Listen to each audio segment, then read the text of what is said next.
Siguro nung nilikha tayo ng Diyos,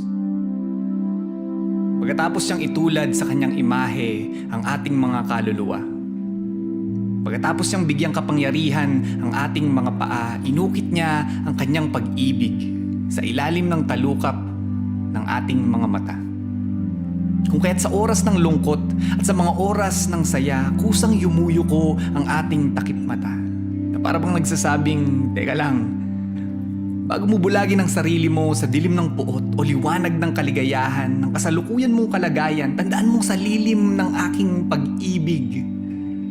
Wala yan. Kaya't natural lang sa atin ang pumikit tuwing nagdarasal, tuwing nag-iisip, tuwing nagpapahinga, tuwing nakikinig ng malamig at mahinahong musika.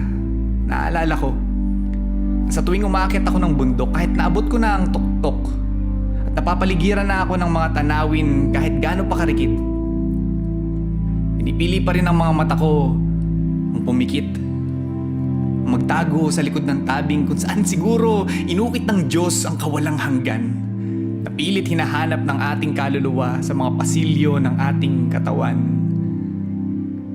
Gusto kong maniwala na ganito ang nangyari sa nanay ko noong mga huling sandali ng pakikipaglaban niya sa sakit. Na sa hindi inaasahang pagkakataon ay nahanap niya ang Diyos sa kanyang pagpikit. Gusto kong maniwala na ito ang dahilan kung bakit kumukurap ang tao libu-libong beses sa isang araw at kung bakit hindi man natin pangarapin, pipiliin din natin pumikit habang buhay balang araw. Kaibigan, hindi ko alam kung anong pinagdaraanan mo ngayon. Kung may pinagdiriwang ka bang tagumpay o nababalot ka ng mabigat na kumot ng lumbay, pero alin man sa mga ito ang tema ng musika sa puso mo, problema, kumalas ka sa kadena, tahan ang salitang ugat ng tahanan kaya't inaanyayahan kitang umuwi. Umikit ka ngayon. Huwag mong titigan ang kasalukuyan. Kung may nakamit kang tagumpay, magdiwang ka't magpugay, pero huwag mong isipin katumbas ng kahit anong premyo ang iyong buhay dahil ang tunay na tagumpay ay binigay niya na sa iyo. Ang premyo ng 3 araw niyang pagpikit, ang buhay na kapalit ng ninakaw niyang sakit na kaukit sa ilalim ng iyong takip mata. Pumikit ka muna ngayon. Kalimutan mo muna ang ngayon at bumalik ka sa panahon na gusto mo na sanang ibaon sa lupa ang sariling buhay para humupa sa napiling hukay ang mga problemang sinumbat mo sa Panginoon. Tandaan mo ang dahilan kaya naririnig mo pa ako ngayon ay dahil nun, nung nakikipaglabang ka sa sakit, nung nakikipaglabang ka sa lungkot, hindi ka niya hinayaang magpatalo sa puot. Pumikit ka lang, kaibigan. Pumikit ka muna. Pero dumilat ka ring muli. Hayaan mong siya ang magdikta sa'yo kung aling kabanata ang huli. Umikit ka lang.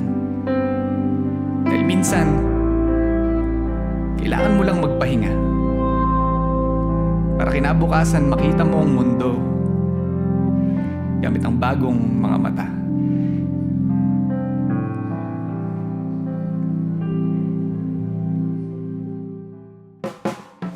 Hey mga kuliglig, maraming salamat sa inyong pakikinig. Nag-rhyme yun na. Thank you so much sa inyong pakikinig sa piece na to. I hope you enjoyed listening to it. If you want to hear more from this channel, don't hesitate to click subscribe.